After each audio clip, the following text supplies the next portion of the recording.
เนาะมื้อนี้เราจะมาเว้าเกี่ยวกับโครงการที่เราได้เว้าไปเนาะโครงการ4อาทิตย์100ล้านเนาะแต่ในความเป็นจริงเนาะเราเฮ็ดเวียกภายใน4อาทิตย์นี้เราจะได้เพียงแต่60ปลายล้านเนาะการที่ว่าเป็น100ล้านนั่นก็คือการคิดไล่ผิดพลาดไปหน่อยหนึ่งเนาะสรุปแล้วเนาะเราเฮ็ดโครงการนี้สำเร็จเราจะได้เงินสด60ปลายล้านกับเงินทุกเดือนประมาณ600,000นะฮะ900,000โดยที่มันจะบ่มั่นคงเนาะตัวเงินเดือนนี้มันจะอยู่ประมาณนั้น600,000หา900,000ทุกๆเดือนเนาะเงินสด60ปลายล้านต่างหากเนาะอ่าเราอยากรู้ว่าธุรกิจเราเฮ็ดเกี่ยวกับหยังโครงการเราแม่นโครงการหยังเนาะเรามาเบิ่งเลยเนาะทำความเข้าใจกับมันก่อนเนาะเรามาเบิ่งปัจจุบันนี้เนาะสิ่งที่ขาดบ่ได้ของคนเราเป็นปัจจัย5ไปแล้วคนเรามี4ปัจจัยเนาะก็คือที่อยู่อาศัยยาเนาะของกินอาหารอีกอย่างอีหยังนั่นแหละเนาะเอิ้น4ปัจจัยที่5ที่เกิดขึ้นมามันมีหยังนี่เลยเนาะโทรศัพท์เจ้าสังเกตเบิ่งบ่ไปไสก็เห็นแต่คนใช้โทรศัพท์เด็กน้อยผู้ใหญ่ก็ใช้โทรศัพท์แม่นบ่อ่าโทรศัพท์กลายเป็นปัจจัย5ไปแล้วเจ้าลองคิดใส่ตัวเจ้าเองมื้อใดมื้อหนึ่งโทรศัพท์เจ้าตกหน้าจอแตกหรือว่ามันดับแบตหมดเจ้าอยู่ได้บ่ค่ำคืนเจ้าคิดฮอดบ่เวลานี้นะเวลานี้เจ้าเคยแชตหาผู้ใดเจ้าเคยเล่นเกมเจ้าเคยเฮ็ดหยังถ้าเจ้าขาดมันไปแล้วเจ้าจะคือแบบอยู่บ่ได้เลยเงินบ่มีไปแปลงเจ้าก็ยังต้องได้ยืมไปแปลงต้องไปซอกหาแม่นบ่มันกลายเป็นปัจจัย5ไปแล้วคนเฮาเสียเงินย้อนอ่าการใช้โทรศัพท์นี่หลายเอาไว้เฮ็ดหยังเติมอินเทอร์เน็ตเอาไว้โทรแม่นบ่เจ้าคิดเฉลี่ยเบิ่งว่าเจ้าคนผู้หนึ่งเจ้าเงิน10,000เจ้าใช้ได้เพียงจักมื้อหนึ่งมันเป็นอ่า สินค้าบัตรเติมเงินที่ทุกๆคนเสี่ยงย้อนมันไปเดือนหนึ่งหันหลายแสนเติบโดยที่เราบ่คิดว่าเราเสียไปย้อนตัวนี้ได้จังไดฮอดประมาณนั้นฮอดปานนั้นนั่นเนาะโอเคเนาะเรารู้สำนั้นเราก็เริ่มเข้ามาเลยเนาะหลังจากเนาะเจ้ามีโทรศัพท์แล้วก่อนที่เจ้าจะใช้ Facebook WhatsApp LINE WeChat หรือว่าโทรนี่ท่านต้องมีหยัง1มีซิมหรือบ่ก็ Wi-Fi เนาะถามว่า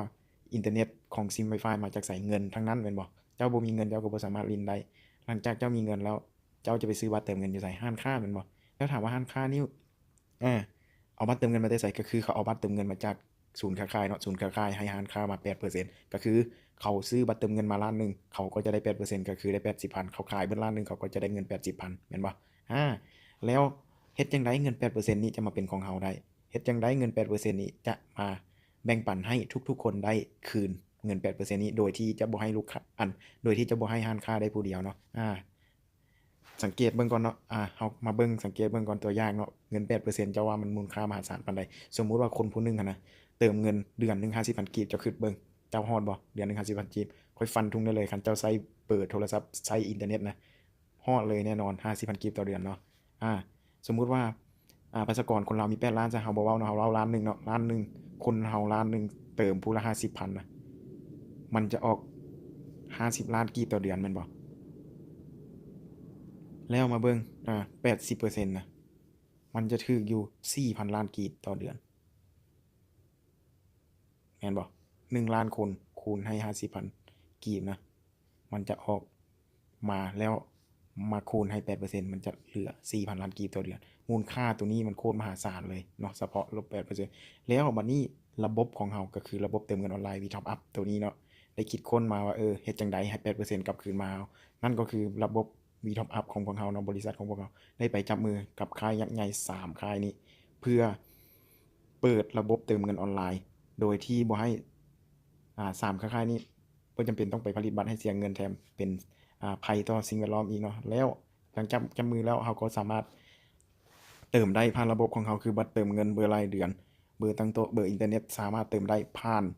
ระบบของพวกเราเพียงหนึ่งเดียวท่านเติมเงินเข้าภายในระบบของพวกเรา4,000กิกท่านสามารถเลือกเติมได้เลยศูนย์ Unitel ETL นี้สามารถเลือกเติมได้เลยโดยได้ผลประโยชน์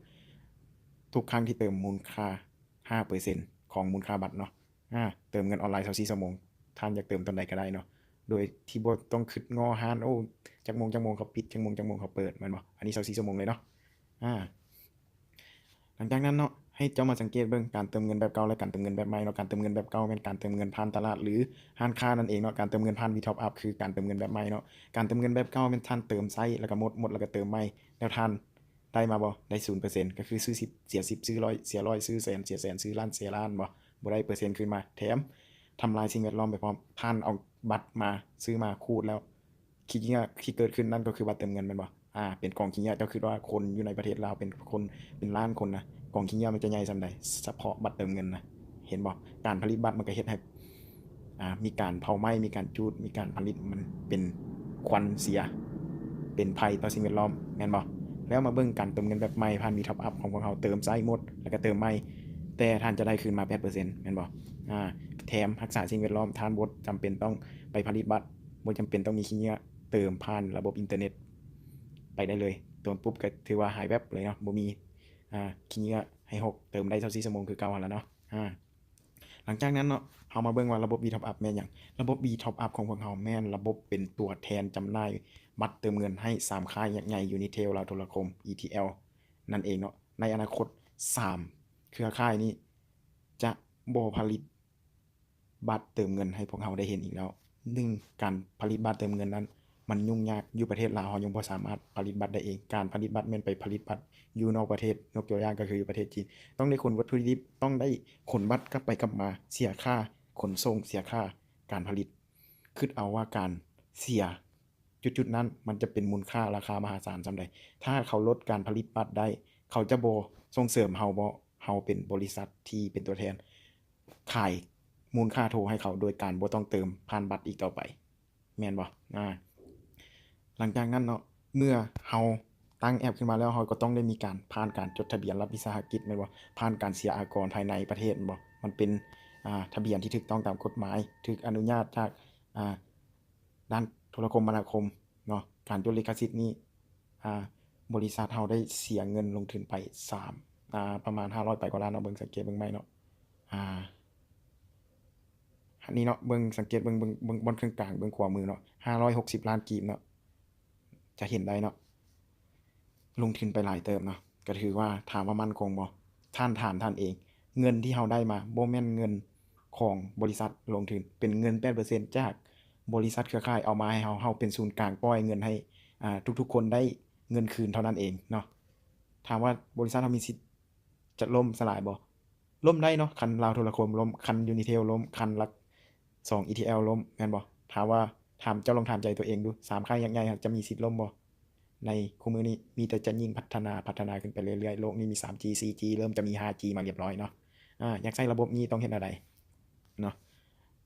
มีบ่ยากเนาะเพียงแต่ท่านลงทะเบียนนำใช้ระบบการลงทะเบียนนำใช้แม่นบ่มีหยังยุ่งยากเนาะท่านใดที่อยากลงทะเบียนมีแต่ค่อยส่งลิงก์ให้เจ้าเข้าไปสมัครลิงก์นั้นจะพาท่านไปหน้าเว็บไซต์เพื่อประกอบเอกสารนั่นก็คือมีอายุมีชื่อมีนามสกุลมีเลือกเพศเลือกวัย3-4 อย่างนึงก็สามารถประสบผลสำเร็จแล้วท่านก็สามารถไปต่อยอดแก้ไขข้อมูลส่วนตัวเกี่ยวกับบัตรประชาชนเกี่ยวกับบัตรธนาคารสามารถเข้าไปเฮ็ดได้อยู่ในแอปได้เลยเนาะหลังจากท่านลงทะเบียนแล้วว่าซั่นซะเนาะเพียงแต่ท่านลงทะเบียนเนาะแล้วก็จ่ายค่าธรรมเนียมระบบ 10,000 กีบต่อปีท่านก็สามารถใช้ระบบได้ท่านก็สามารถเป็นเจ้าของระบบท่านก็สามารถทำธุรกรรมเกี่ยวกับเงินอยู่ทางในแอปนี้ได้สบายเนาะเอาเงินเข้าระบบก็สามารถเติมได้เลยและได้ 5% คืนทันทีท่านเอาเงินเข้าเพียง 10,000 นะท่านเติมเบิด 10,000 ท่านก็ได้เงิน500คืนนะบ่จำเป็นต้องเอาเงินเข้าหลายๆเป็นล้านเป็น10ล้านท่านจึงมีกำไรคืนท่านเอาใช้ 10,000 ท่านก็ได้กำไรคืนเห็นผลเรียบร้อยเนาะนี่เนาะเพียงแค่ท่านมีโทรศัพท์ท่านมีระบบ V-Top Up อยู่ในแล้วท่านเอาเงินนี่นะเข้าไปเนาะท่านก็สามารถเติมเงินโทรได้ enjoy สามารถเฮ็ดหยังก็ได้ทุกอย่างที่ท่านต้องการเกี่ยวกับระบบอินเทอร์เน็ตเนาะนำใช้ระบบนี้มันสะดวกสบายอีหลีโอนไขว้หากันก็ได้เงินที่ท่านโอนเข้าไปในโทรศัพท์นะท่านอยากเอาโทรศัพท์นี้โอนไปให้หน่วยนั้นก็ได้สบายท่านอยากโอนบัญชีนี้ไปให้บัญชีนั้นก็ได้สบายบ่มีค่าธรรมเนียมเวลาโอนเนาะบ่มีจำกัดจำนวนพอยต์ที่อยากโอนเป็นล้านๆก็ได้แม่นบ่มันคล้ายๆกับบัญชีธนาคารตัวนึงเกิดขึ้นมาท่านมีเงินอยู่ในหันหลายท่านสามารถโอนให้บัญชีนั้นบัญชีนี้ได้เลยบ่จำเป็นต้องยุ่งยากแม่นบ่แล้ววันนี้โอนหากันได้ทั่วประเทศอีก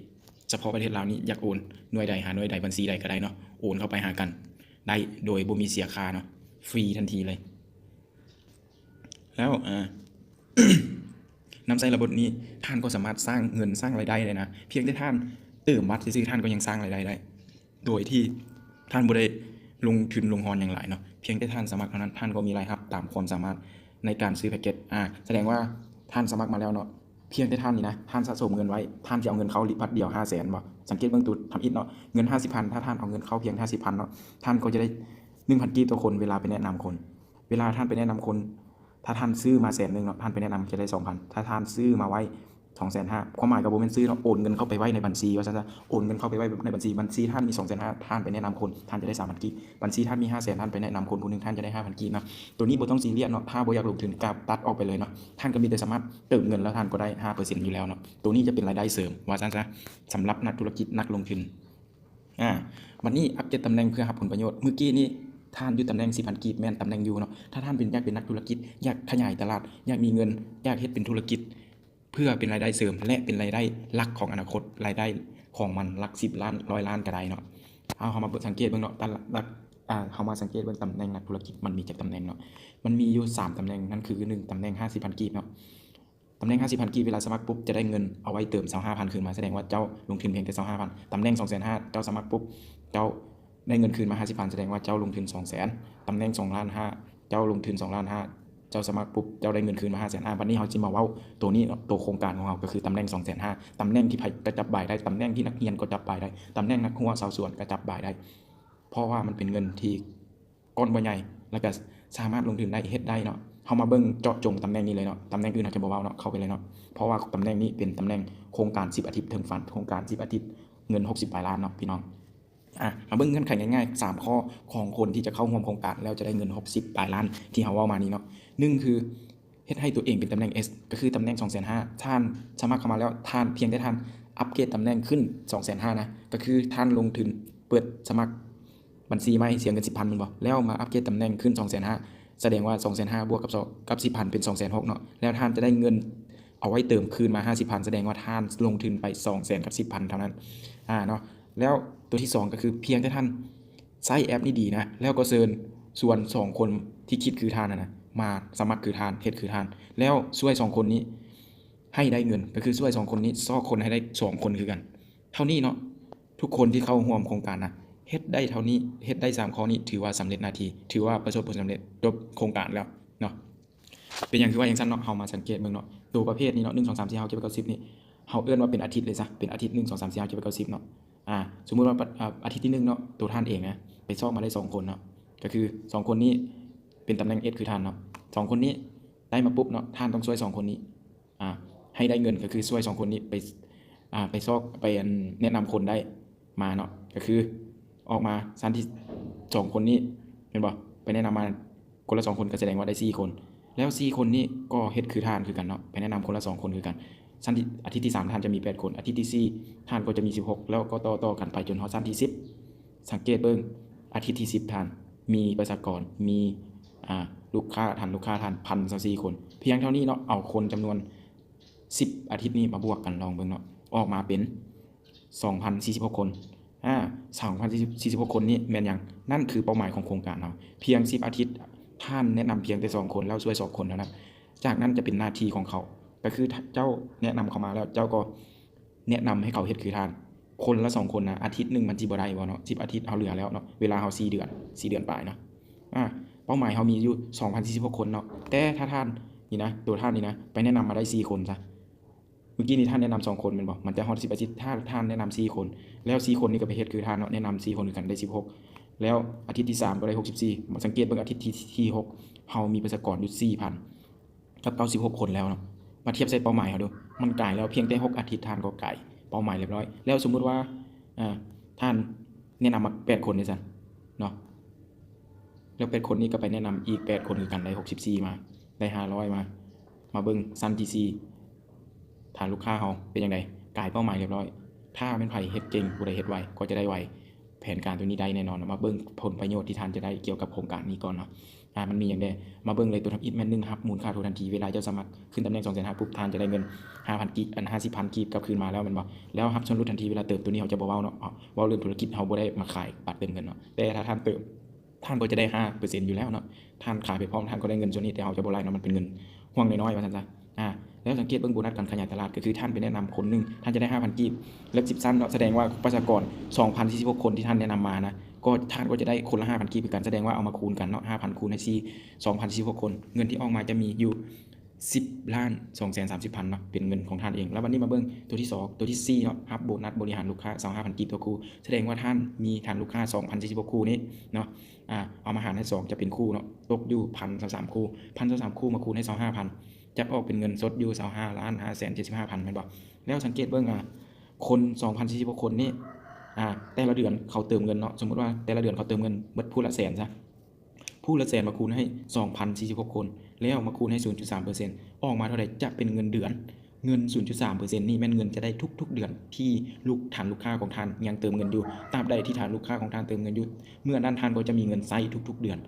เนาะตลอดชีวิตตายไปมอบให้ลูกให้หลานเป็นเงินเดือนให้ลูกให้หลานเรียบร้อยบ่มีปัญหาเนาะนี่เนาะเวลาเอามาบวกลบคูณหารแล้วท่านจะได้เงินอยู่ 613,000 กีบต่อเดือนแล้วถามว่าฐานลูกค้าของท่านจะหยุดเพียงเท่านี้บ่มันจะเพิ่มขึ้นเรื่อยๆ 2,046 คนนี่นะสมมุติว่าอาทิตย์นึงเฮ็ดได้ผู้ละคนสินะมันก็เพิ่มขึ้นเป็น 3,000 4,000 อาทิตย์นึงเดือนนึงปีนึงแล้วปีหน้าปีนึงปีต่อๆไปมันสิบ่เพิ่มบ่แล้วเงินตัวนี้ท่านก็จะเพิ่มขึ้นแน่นอนเนาะ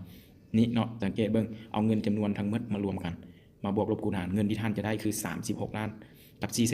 468,000 เมื่อสำเร็จโครงการนี้แต่ยังบ่เบิดเนาะมาเบิ่งผลสรุปเนาะสิ่งที่ท่านจะได้รับทั้งหมดเกี่ยวกับโครงการนี้ก็คือท่านรับเงินสดไปเลยก็คือเงินเมื่อกี้นี่แม่นบ่เงินสำเร็จโครงการเงินการตลาดที่เฮาได้เมื่อกี้นี่36,468,000 กีบแม่นบ่รับมาแล้วรางวัลพิเศษมูลค่า25ล้านถ้าท่านเฮ็ดสำเร็จโครงการมีสมาชิก 2,046 คนภายใน4เดือนบริษัทจัดให้เลย25ล้านกีบเป็นรางวัลพิเศษเนาะท่านสามารถเลือกเอาเงิน25ล้านกีบเป็นเงินสดหรือทองคำ5 บาทหรือมูลค่าไปดาวน์รถ25ล้านกีบเนาะสามารถเลือกได้สิ่งใดสิ่งหนึ่งแล้วท่านก็ยังมีสิ่งที่ท่านได้ก็คือฐานลูกค้า 2,046 คนไว้รับเงิน 0.3% ของรายจ่ายเขาทุกๆเดือนตลอดชีวิตเดือนใดที่มีการเติมบัตรเดือนนั้นท่านจะได้เงิน 0.3% ของการเติมบัตรของเขาเนาะสักคิดเอาว่า 2,046 คนการเติมบัตรของเขาบวกลบคูณหารมันจะออกเป็นจักล้านเนาะมันจะบ่น้อยเลย 0.3% สังเกตเบิ่งสมมุติว่าเดือนต่อไปเนาะอนาคตข้างหน้าผู้นึงนะเขาเติมเงินบ่รู้อยู่แล้ว 150,000 กีบนะมาคูณ 2,046 คนแล้วมาคูณให้ 0.3 หารให้100นะเงินจะออกมาเป็นเงินเดือนของท่านเป็น